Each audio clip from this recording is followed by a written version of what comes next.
There's 4 flags. They belong to my great uncle's and then his flag. And he was killed in 1953, and there's only 48 stars on his. Denise and I went for a walk one day, and just as we continued talking, she explained to me about the flag. And I said, I really want to find someone who can help me. I just paused for a moment and I said, Denise, let me just think about this. Let's see what we can do. And then in a nanosecond, though, I thought ASU ROTC just immediately. And when I spoke to Lisa, she confirmed that. There was not a moment's hesitation. Talking to Master Sergeant Weaver, and then he put me in contact with Cadet Nixon, and then with Cadet Nixon we started to coordinate the dates. For a small ceremony, it was a little bit of a behind the scenes. We're going to take them to the ASU ROTC, and they are going to open the flags, count the stars. It'll be an emotional moment, I'm sure. 30, 31, 32. So when we first heard about this story, it was just like, this is really a great opportunity. Obviously the lessons involved in that, to be able to give back to a family, and as we mentioned before, a little bit of closure as an opportunity is really important to us. The team that I had prepared today, we have been practicing for about 4 weeks now. I know if I was in that position, I would like closure. And so in order to do that to a different family of a fallen soldier, that is what we're here for. Go.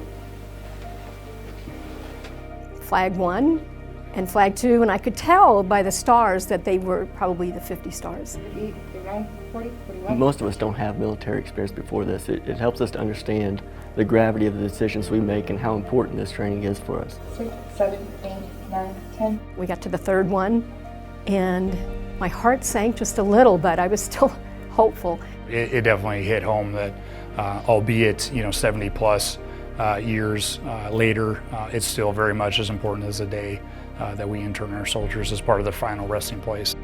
And we got to the 4th, and when they unfolded the flag, I could see the stars, and I'm getting the goosebumps now as I did then, that I think that this is the flag.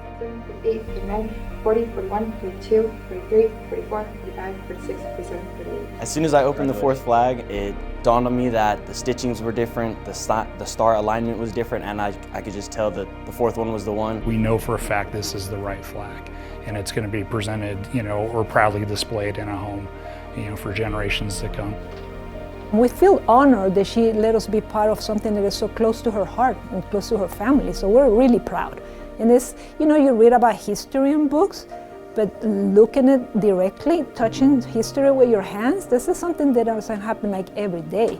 I've known Denise for, as I mentioned, 40-some years, and how important this was for her. And for this to come together, I just made one phone call, and then the rest all fell into place. It's really been important to me. It's been a long road trying to get this flag straightened out. He's just always been in the back of my mind, he's just always been there.